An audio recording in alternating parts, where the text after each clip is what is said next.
लहानपणी आपल्याला सगळ्यांनाच कोणीतरी प्रश्न विचारलेला आहे की तुझी बेस्ट फ्रेंड कोण आहे. मलाही बऱ्याचदा हा प्रश्न विचारण्यात आलेला आहे आणि मी हे आठवून कोणाचं तरी नाव सांगितलेलं आहे. मला आठवत नाही की मी प्रत्येक वेळेस एकच नाव सांगितलं असेल. मी प्रत्येक वेळेस वेगळं नाव सांगितलं आहे की ही माझी बेस्ट फ्रेंड आहे. पण आत्ता जर मला कोणी विचारलं तर आत्ता मी सांगेल की मला एकही बेस्ट फ्रेंड नाही आहे. कारण माझ्या जेवढ्या पण मैत्रिणी आहेत ना, त्या प्रत्येकजणी मला प्रत्येक वेळेला म्हणजे वेगवेगळ्या वेळेला मला वेगवेगळी मैत्रीण पाहिजे असते. जसं की हसायचं असेल तर एक वेगळी मैत्रीण आहे, रडायचं असेल तर एक वेगळी मैत्रीण आहे आणि माझे सगळे सिक्रेट्स जिला माहिती आहे, मी सगळे सिक्रेट्स जिला सांगू शकते अशी एक वेगळी मैत्रीण आहे. प्रत्येक गोष्टीला प्रत्येक वेळेला ती व्यक्ती मला आठवते आणि तिच्याशी मला ते बोलायचं असतं, तिला ते सांगायचं असतं.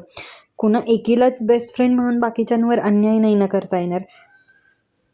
कारण जशी गरज पडेल तसं माझ्यासोबत प्रत्येक वेळेला कुठली ना कुठली तर मैत्रीण उभीच असते. जिला जमेल ती माझ्यासाठी उभी असते आणि मला जिला वाटेल तिला मी ती गोष्ट सांगितलेली असते.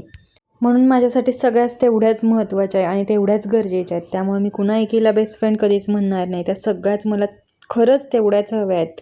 त्यांच्यात मी कधीच तुलना नाही करू शकत. असो, मैत्री दिनाच्या खूप खूप शुभेच्छा.